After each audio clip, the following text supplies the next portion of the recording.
Viewers at home, welcome to this special edition of State of the Nation. Today, we have our brother, Chief Sola Ebiseni, a lawyer, a politician, former chairman of Ilaje local government in Ondo State, a 3 times commissioner in Ondo State, and a chieftain of Afenifere. I hope I'm correct. Very correct. You're welcome to the program. Thank you, my brother. We will center our discussion with you on the state of the nation because that's where we are. Right. In the first instance, how do you assess Nigeria as of today? Well, Nigeria has not moved beyond the way Awolowo described it in 1947. Nigeria is still largely a geographical expression in the sense that it has not been able to mature to nationhood, in which case you have commitment, legitimate commitment to Nigeria in a patriotic sense, because Nigerians appear to be disappointed in what the nation is supposed to offer them. In a way that the relationship between a country and its citizen is symbiotic. You look up to the country for certain things that will make you have a sense of belonging and then a deep sense of love that is Christian patriotism. But unfortunately, Nigeria has not been able to offer its citizens the most important term of social contracts between the citizen and the state is security of life and property. And that is where Nigeria is most lacking today. The citizens are not too sure. As a matter of fact, they have come to the reality that the Nigerian state cannot guarantee their security. To that extent, Nigeria is showing symptoms of a failed state. Nigeria has come to a level where governors will openly call on the people, rise and defend yourself. Where the Nigerian citizen is apprehensive of what will come to him, looking at the state not being able to defend itself. The state not to be able to defend itself in the sense that the convoy of the president, who is the embodiment of the state and the symbol of his sovereignty, can be attacked by some miscreants and soldiers. When we were growing up, you can't lay your hand on any man in uniform. But Nigeria has come to a stage where today, when things happen, it's not just that soldiers were killed. How many of them were killed? Benefits that come from the state. The most basic necessity for a relationship between the state and the citizen is not there. You are a lawyer. Yes. And somebody once described you as a historian. Yeah. Let's look at the issue, particularly of Yoruba land. Right. 1952 to 1959. Right. Can we compare 1960 thereafter with 1952 to 1960? Very well.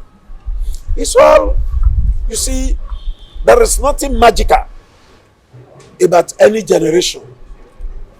In fact, every generation is an advancement on the preceding generation. I'm saying this because the Bible says, when the foundation is destroyed, what can the righteous do? The foundation of Nigeria is its ground, its constitution. The constitutional arrangement that made 1952 to 1959, possible and glowing, is not there now.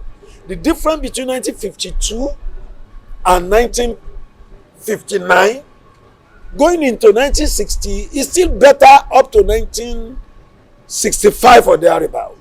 From 1966, when the military took over, to the present, it has been tales of calamity. The difference being that Nigeria is a polyglot society, is an amalgam of ethnic nationalities.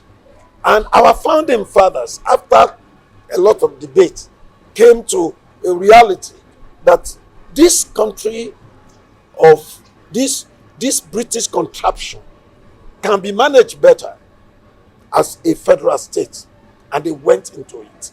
And each of the region have the requisite autonomy to decide on its own. And then you have healthy competition therefore between the regions for progress.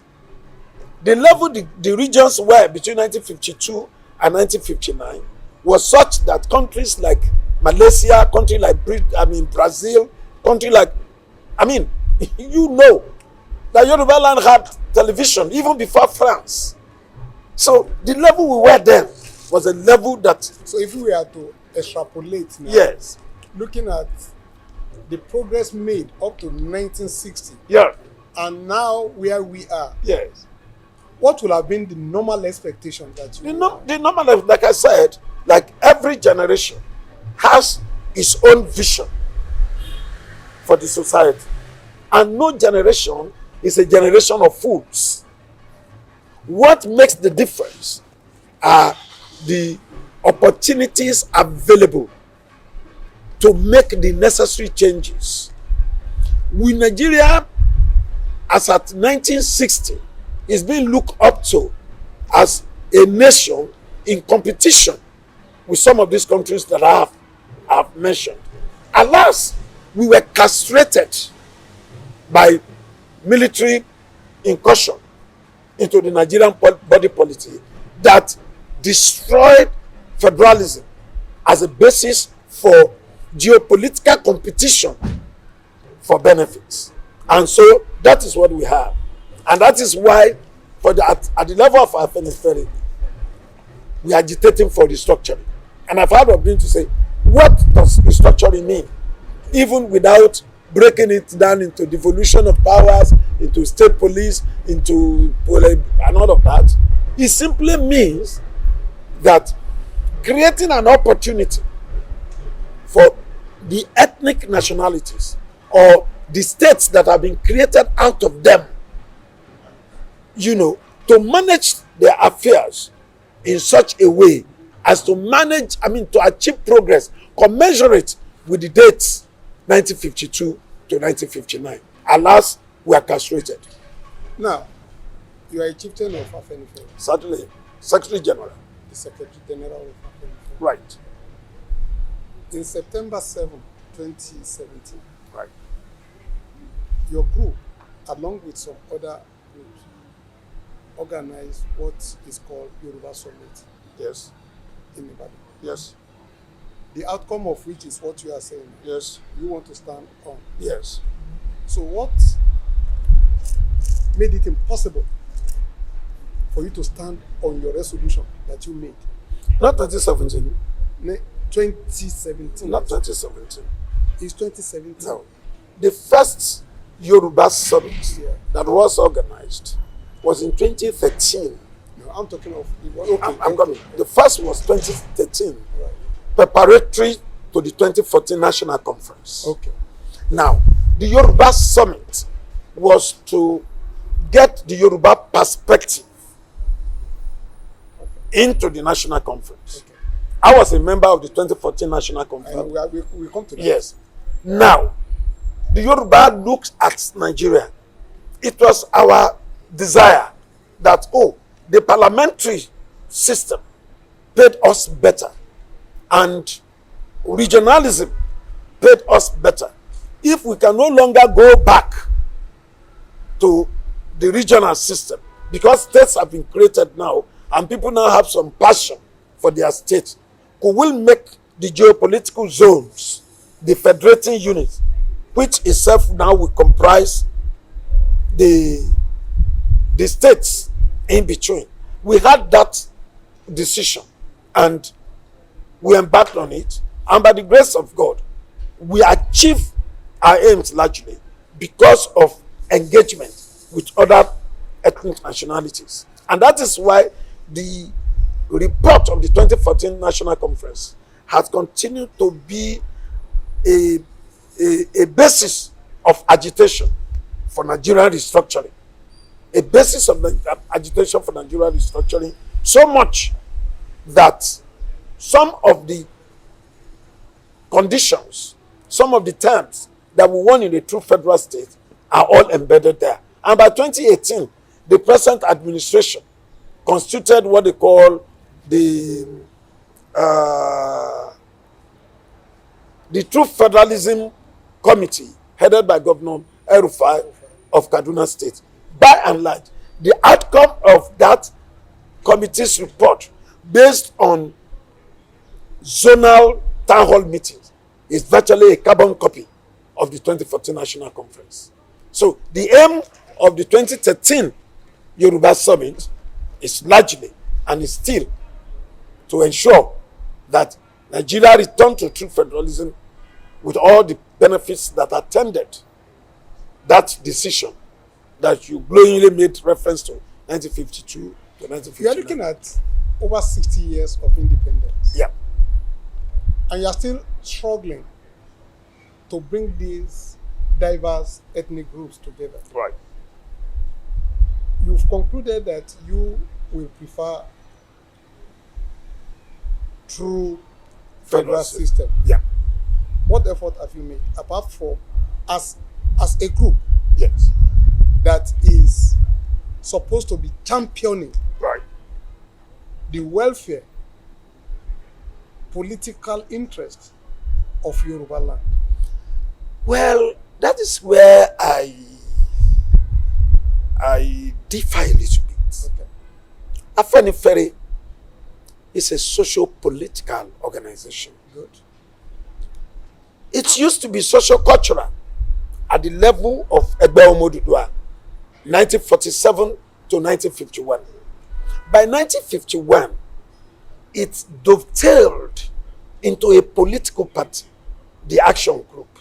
And then the Action Group was based on certain fundamental ideology. A true federal state politically and a social welfareist economic ideology for Nigeria. And it's tried, that's Afenifere Action Group now, to have a broad-based coalition, alliance of some other groups in Nigeria.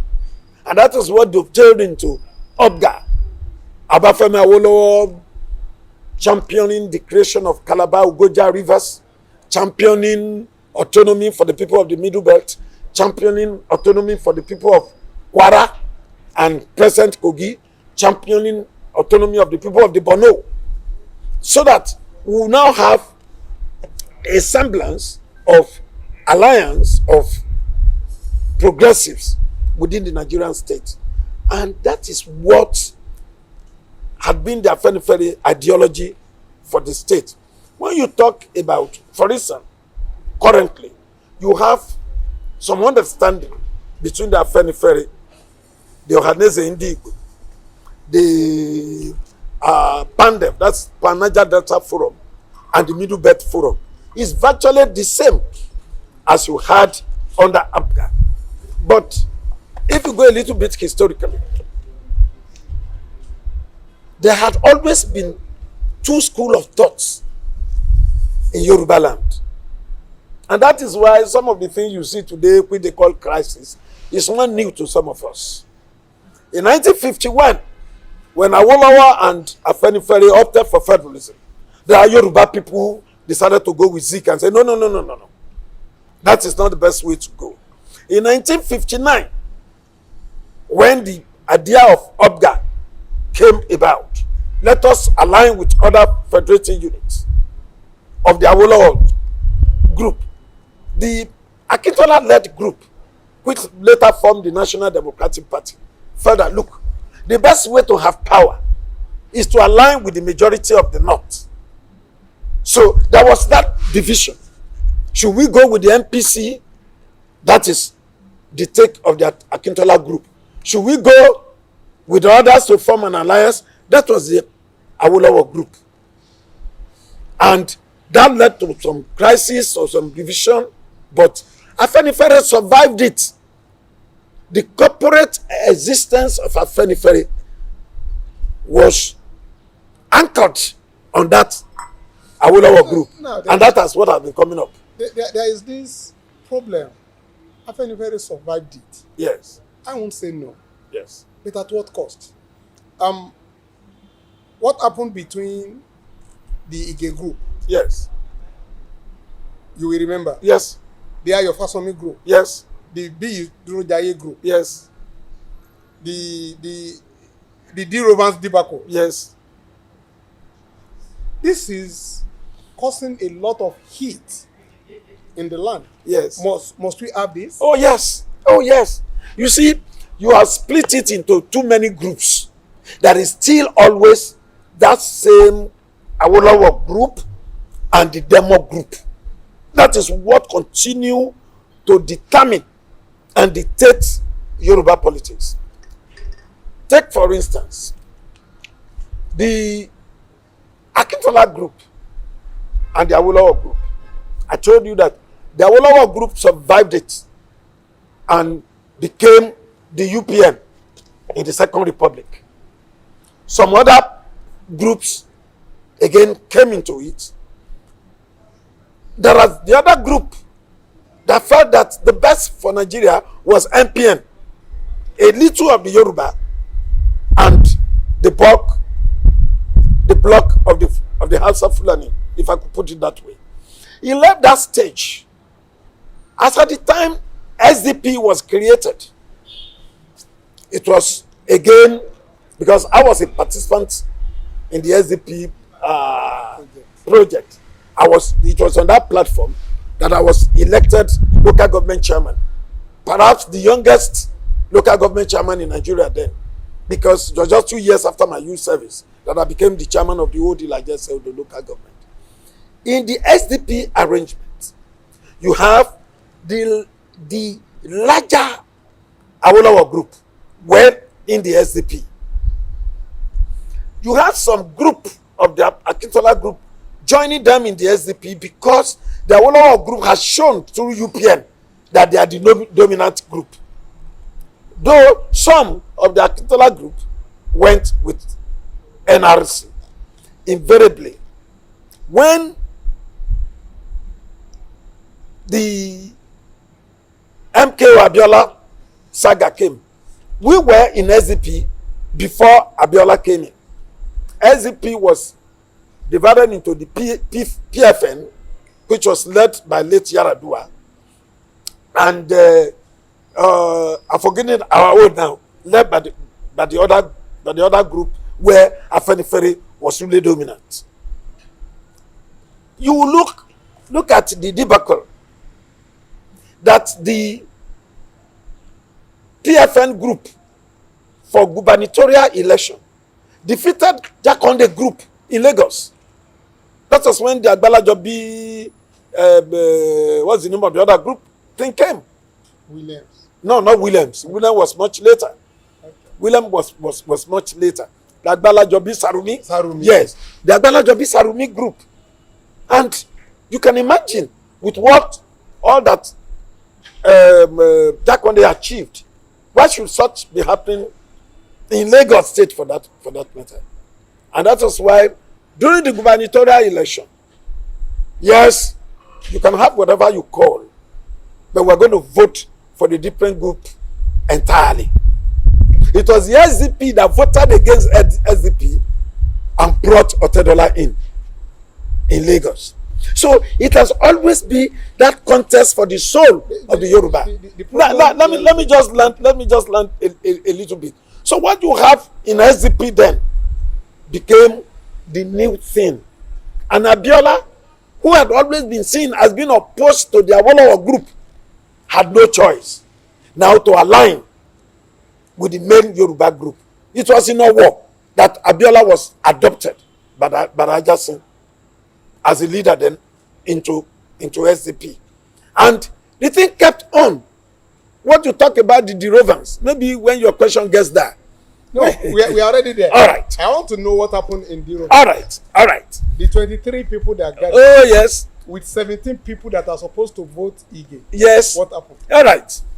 Derovans is the first time that you will have a real hit within the core of the Awolowo group. Okay. Bola Ige, at a time you will not be too sure of who will succeed Awolowo between him and Jakonde. Jakonde was already before being called Baba Kekere when we were growing up. When we were in secondary school and coming up, we already know Baba Kekere as was being called. Now, to imagine that at the Derovans, the core of the Afenifere caucus went into an election where we were told majority of them are either comrades of Bola Ige or Bola Ige himself chose them to be in that caucus. But to show you the democratic nature of Afenifere, the shadow election came and Bola Ige, who was an avatar within the Awolowo group, lost. It was unimaginable. So what happened? What could only have happened with this democracy? You see, if Afenifere were not to vote and to be decided within the hierarchy without putting it on the to Bola vote. Ige group, Yes. have a belief that they were sabotaged, there was whatever. Politics. But at the end of the day, Yes. the center couldn't hold till the end. No. The center couldn't hold momentarily. I tell you why. The center couldn't hold momentarily till the 1999 election held and Bola Ige became Attorney General of the Federation. And if things have been okay, will Ige have gone to PDP no, to serve? No, I said the center couldn't hold momentarily. Okay. Of course, the party, the organization was on a trying period for quite a while. There's no doubt about it. Now, invariably, when the whole thing appeared to calm down, and at what stage did it really calm down? The Abraham Adesanya tenure expired in 2008, and Chief Reuben Fashionoti was then appointed by the leadership. The Reuben Fashionoti tenure was the most turbulent period within the Afenifere. That was when Yoruba Council of Elders was created. That was when the Afenifere Renewal Group was created. That was why, even within Afenifere itself, there was Chief Ayofasomi leadership. It was Chief Ayofasomi leadership that Biyidro Jaye took over and all of it. And they had crisis within that group. But the core group was led by Fashionoti till the end. But it was no longer at ease, no doubt. Chief. Yes. Let's get this understanding. Right. Children of the same parents Yes. have issues. Right. That does not change the fact that we are still children of, we are still brothers and sisters. So we are. You kept referring to the days of Akintola. Now we are talking about Ige. Yes. Now we are talking about, when we get to the current imbroglio, Yes. is it that Yorubas can't find a way of managing their crisis? That it keeps rearing its ugly head every time? If Afenifere has been, and that is what I keep emphasizing, If Afenifere has been a socio-cultural organization, then you could have called them into a meeting in Oni's palace and say, this is a Yoruba affair. Afenifere is beyond Yoruba affair. It's a political party that is not registered under the current Nigerian constitution. So it is an organization to which people subscribe willingly. Not every Yoruba man is a member of the Afenifere. Not every Yoruba man. Okay, so it will be right for us to say whoever is the leader of Afenifere, yes, may not necessarily be the leader of Yoruba. Very well.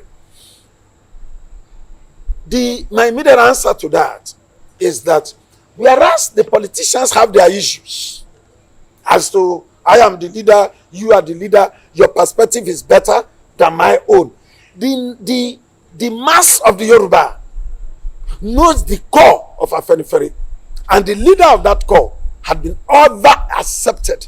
Awolowo was not. There are millions of Yoruba elites who disagreed with Awolowo. There are millions of Yoruba elites who do not accept Abraham Adesoya.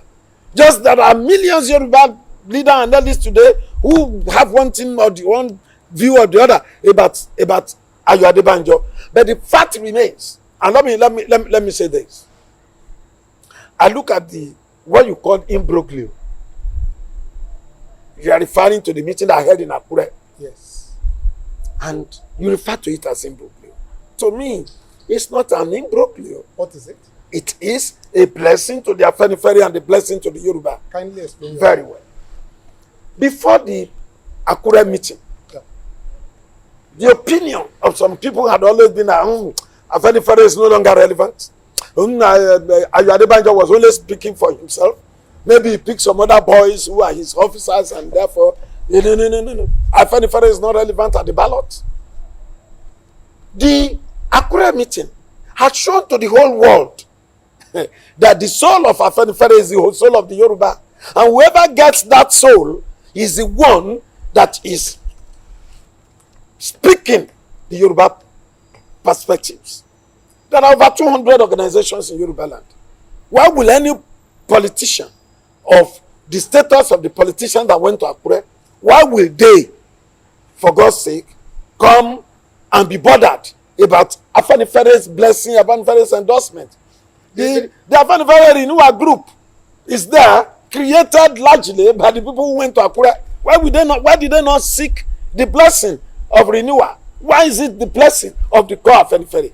So to me, and to every Nigerian, they have even further widened the scope of Afenifere before not just Nigeria, before the international community, that is a group that speaks for Yoruba, and whoever is able to get his blessing is the one that the Yoruba people will follow.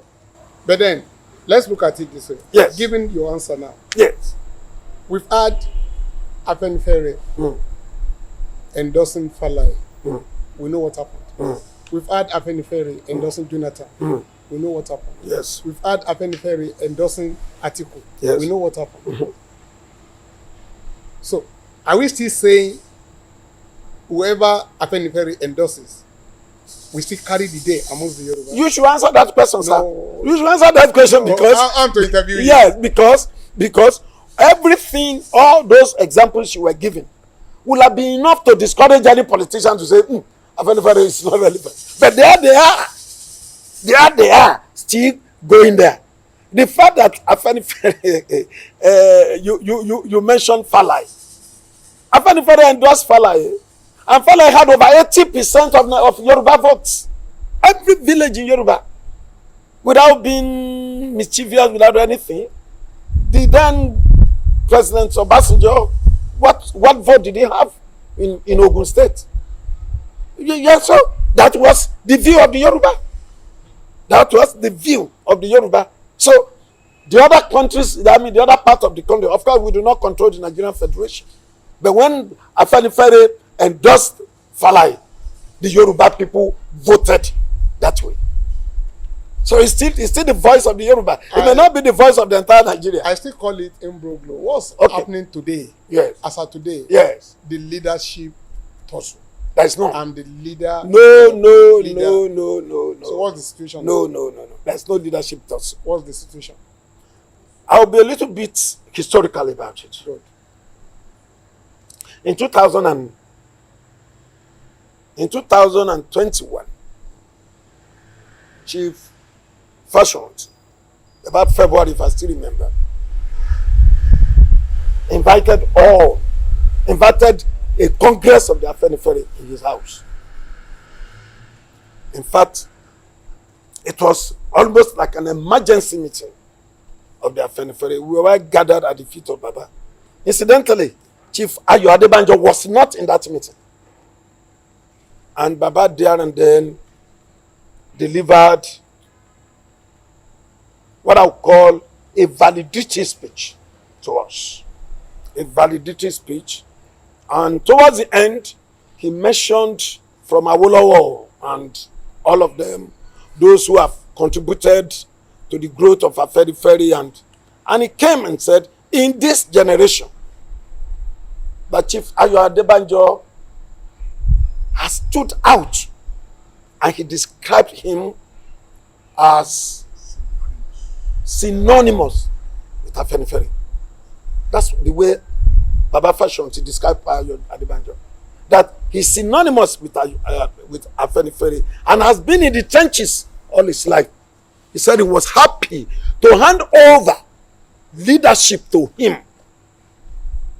He did not just hand over leadership to him. He appointed a much younger person who had just clocked 80 now, Kabiyesi Oladipo Olaitan, as his deputy to pilot the affairs of Afenifere. And in the last line of Baba's address to us, he said, I remain Afenifere for life.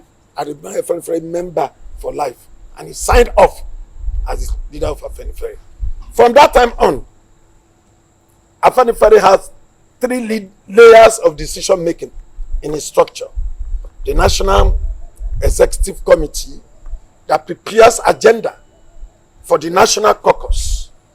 The National Caucus is what you call a Politburo of the old USSR, which does a lot of fine-tuning and discuss in a caucus manner all the issues or the items of agenda submitted to it by the National Executive Committee. And the next meeting is taken to the Congress. Since that day that Ruben Fashion handed over, all those meetings had been called and summoned at the instance of Chief Ayo Adebanjo. At no time has Baba in Akure questioned Baba in Lagos or Ugbo about to the best of my knowledge as the secretary. So that does not remove the fact that the leader is still with us. Chief Ruben Fashion. But as to the decision-making process within Afenifere, Baba had then surrendered it to Ayo Adebanjo, who have been carrying on like that. It is on that basis that Afenifere meetings are held. It was on that basis that Afenifere relates with the Southern and Middle Belt Leaders Forum. It is on that basis that when meetings, even national meetings, are called to discuss Nigeria, it is Ayo Adebanjo that invitation is extended to. What's the position of Afenifere as at There is nothing called Afenifere. There's nothing called Afenifere because you want to make it larger than it's supposed to be. There is Ohaneze. There is Afenifere. All through Nigerian history, the problem of Nigerian history political history has always been a division between the Yoruba and the Igbo. And at the time, both groups came to the reality that we will not fight forward except there is a line of communication, appointment, God bless you, sir, between the two. So, officers of Afenifere is not the whole of Afenifere. Officers of Afenifere, officers of Ohaneze Ndigbo came together. And it is their level of discussion. And how far does this level of discussion goes? It is what do I call it? A WhatsApp group, cross fertilization of ideas. Just like the group that called the meeting in Akure. The meeting that called the group in Akure is Conscience of Yoruba Nation. It's a WhatsApp group, for crying out loud. It's a WhatsApp group within which all of us exchange views. And it was that same WhatsApp group that said, one way or the other, they had some meeting with Ashwaju, and then they got Ashwaju's endorsement that they were going to visit Pafashonti in Akure. And of course, they went there. And what was perturbing to us is that same group summoned a meeting in the name of Yoruba conscience and issued his communique in the name of Afenifere. That's to see the list. So much to be desired. I do not want to use any serious this thing, because invariably what you thought was an imbroglio, because for the 3 days that it lasted, the importance of Afenifere is such that it almost tore Yoruba land or even Nigeria apart. It was the trending issues that is being discussed. The Pafashonti himself, poured water on what was a raging inferno and said, and said, it has come to my attention that some section of the media, particularly the social media, were misinterpreting and putting words into my mouth. I never said that Ayo Adebanjo is no longer the acting leader of Afenifere. I never said that subsequent meetings of Afenifere will hold in Akure. He said, my only concern, speaking for himself, my only concern is that Afenifere should end in honor, being a purveyor of Yoruba interests. So, having said that, all those debates and everything has ended. Afenifere has gone back to status quo. Ayo Adebanjo's leadership and the endorsement and the decision that he has taken remains extant. So, as of today, no more war. There's none whatsoever. None whatsoever. Pafashonti is in retirement. And Pafashonti is in retirement. Ayo Adebanjo is the recognized leader of Afenifere. Let me tell you. Let me give you some perspectives. Some people would say mischievously that there is crisis between the two leaders. There is none. I'll give you about 4 instances to which I am party and privy. When Papa Fashionati was doing his 95th birthday, Ayo Adebanjo left Lagos and was in Akure for 3 days to celebrate Papa Fashionati. And he will always say, my leader, to celebrate Papa Fashionati. Both of them rode in the same car from Akure to Itaogbolu, where a new church was built in Itaogbolu Grammar School in honor of Chief Fashionati. Maybe where he was the first principal, or maybe where he was the last principal. I can't really remember. Ayo Adebanjo stayed 3 days in Akure to celebrate Papa Fashionati.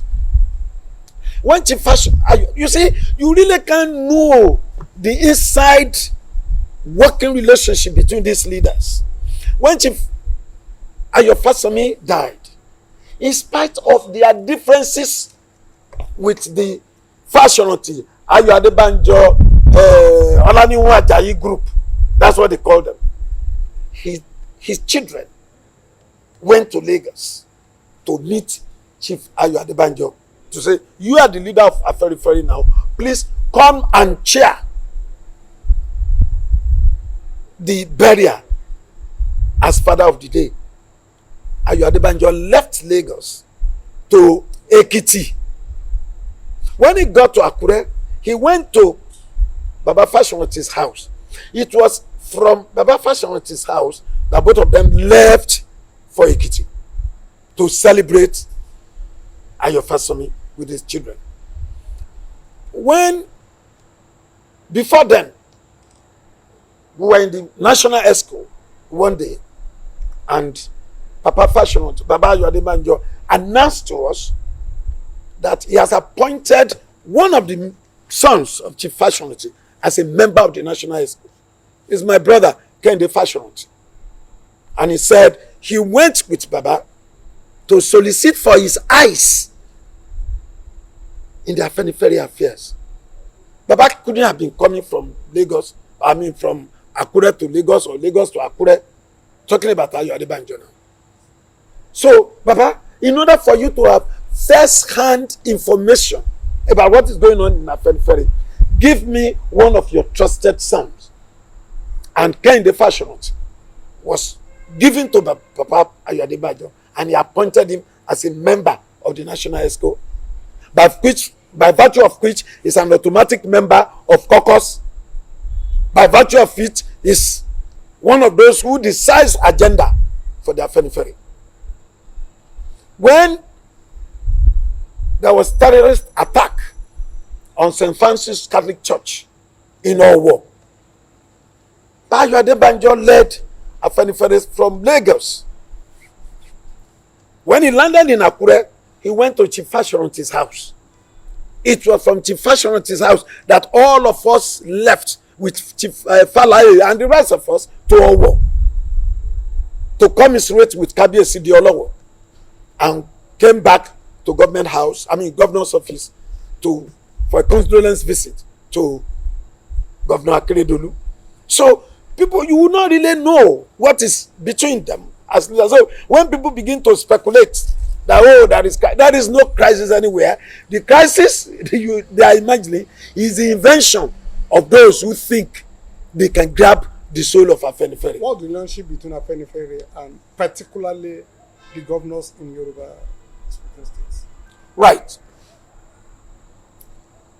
Like I said, the governors of Yoruba states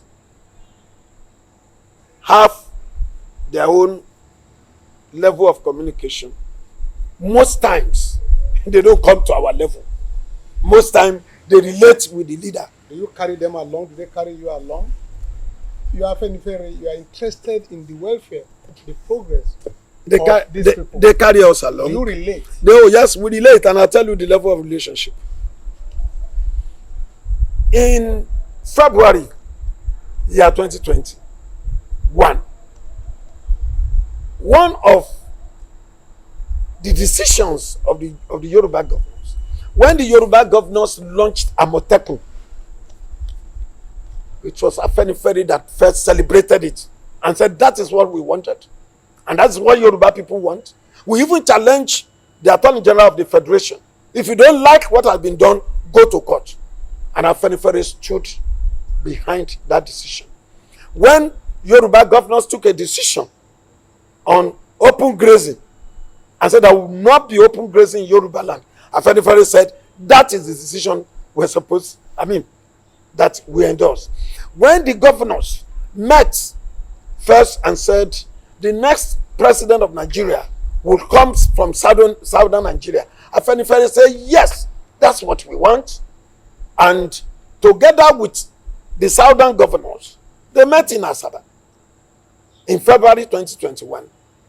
Afenifere, Ohaneze, Middle Belt Forum, Niger Delta Forum met in Abuja 31st of February of May 2021 and said we endorse that decision, that after 8 years of Buhari from the north, it shall be the turn of the south for another 8 years. We went further to advise Yoruba politicians southern politicians not to take the position of either the chairman, national chairman of any political party, or the vice presidential ticket of any political party. It was the same town, the same city of Asaba, where that decision was taken, that we now have a governor being vice president to undermine that decision. So the relationship between Afenifere and the governors of Yoruba land has been ideological. Ideological basis. Yes. You have the Ohanes Ndido, you have the Pandef, you have the Middle Belt, whatever. Yes. I'm not aware of any other apart from Afenifere that is sticking out his neck to say, I want candidate A or B. No, that may not be correct. Okay. These things happened in stages. Okay. Every organization has its own level of consultation and whatever. I do not want to sit down here and speak for other organizations. I'm Secretary General of Afenifere. But I do know, to the best of my knowledge, that the Middle Belt Forum has done more than Afenifere.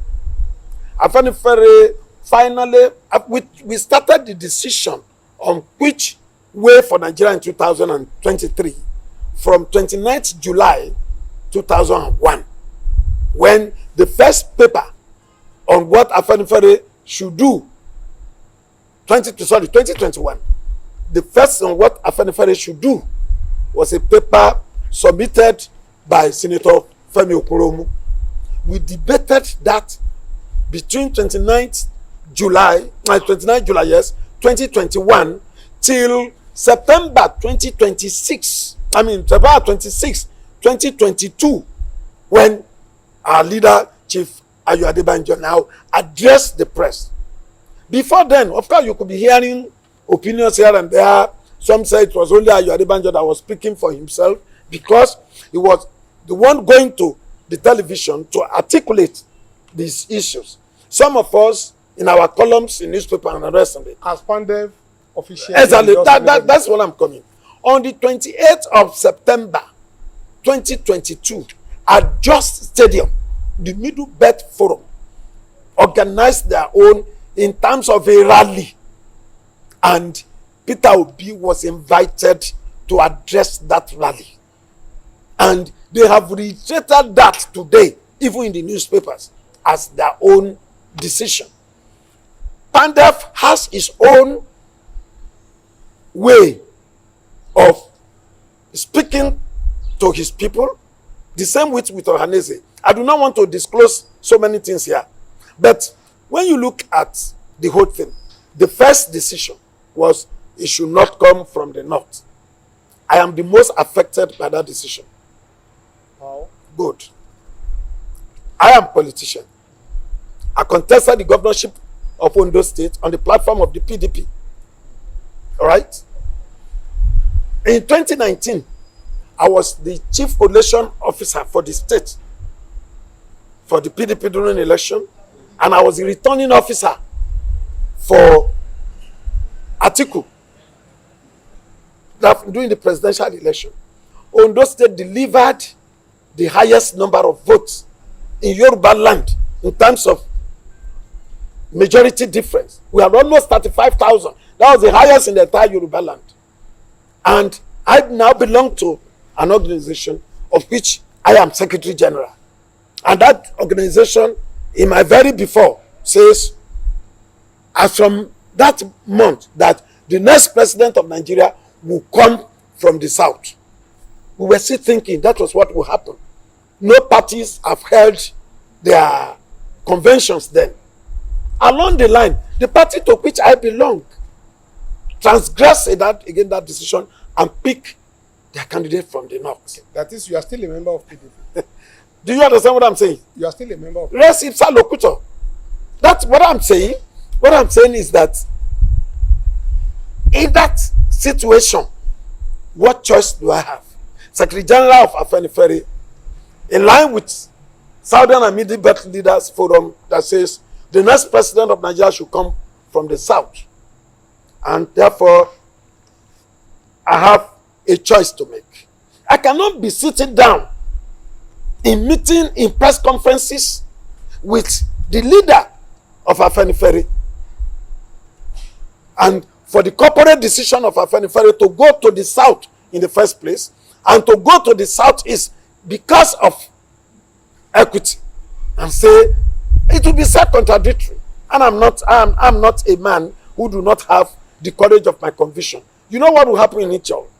The Peter Obi declaration of Afenifere is strategic, is ideological, and is for the safety of Nigeria. I'll put it this way. If you look at the trajectory of Nigeria presidency, Shehu Shagari, Yaradua, Muhammadu Buhari, each time the president goes to the north, it is not just to the north, it is from one of the ethnic groups in the north, particularly in the northwest. When it comes to the south, between you and I, you know that Goodluck Jonathan was almost an accident. If Yaradua had not died and had his full tenure, and the thing would have come to the south, the issue of Yoruba Lokon would have come earlier than now. Jonathan accidentally and incidentally had the tenure of the south. The thing goes back to the north. It is Buhari again, Fulani and Northwest that has it. The thing is coming back to the south. Let me tell you the scenario that will happen. If the presidential candidate of the PDP wins the 2023 presidential election, will that be clear to everybody that the north can have the presidency of Nigeria, whatever is the feeling of the south. And the federation will be in for it. If the presidential candidate of APC has it, you will create a situation where the presidency of Nigeria will be rotated between the Fulani and the Yoruba, which was what Demo wanted in 1959. Which was what Demo wanted in 1959, for us to have as easy access to power. Let it rotate between the Yoruba and Fulani. Do you know one thing? It was the Yoruba and Fulani that were at war by the time the British came. And so once you resolve the two of them, it is said that Nigeria is resolved. But Nigeria cannot be so that easily resolved. Peter Obi's presidency is a revolution in two ways. One, to give the Nigerian Federation, to give the ethnic nationalities of the Nigerian Federation a sense of belonging, that no matter how long I can come tomorrow. That will save the people of the South. That will save the people of the Middle Belt. That will save the people of the Southeast, and we will have peace in Nigeria. The second revolution is that Peter Obi, it appears that the current generation appears to be even be more foresighted than us. The youth see peace in Peter Obi. That it is only in picking a candidate from the Southeast that Nigeria will be at peace and their future guaranteed. Look at this. People tell you, oh, Igbos, people say a lot of things about Igbo. What is the wickedness of our own generation? The Igbos, the Biafran War ended in 1970. By 1979, Nigeria has forgiven the Igbo to the extent that Alex Ekweme, an Igbo man, within 9 years of that war, had become the vice president of the federation. If the Buhari coup of 1983 had not happened and the NPN had been dominant, the chance was that at the end of Shagari's tenure, an Igbo man will have been president of Nigeria, and heavens will not have fallen. I want to thank you, Chief Ebiseni. You're welcome, my brother. It's been an enlightening session with you. Viewers at home, my listeners, Thanks for your time. See you next time.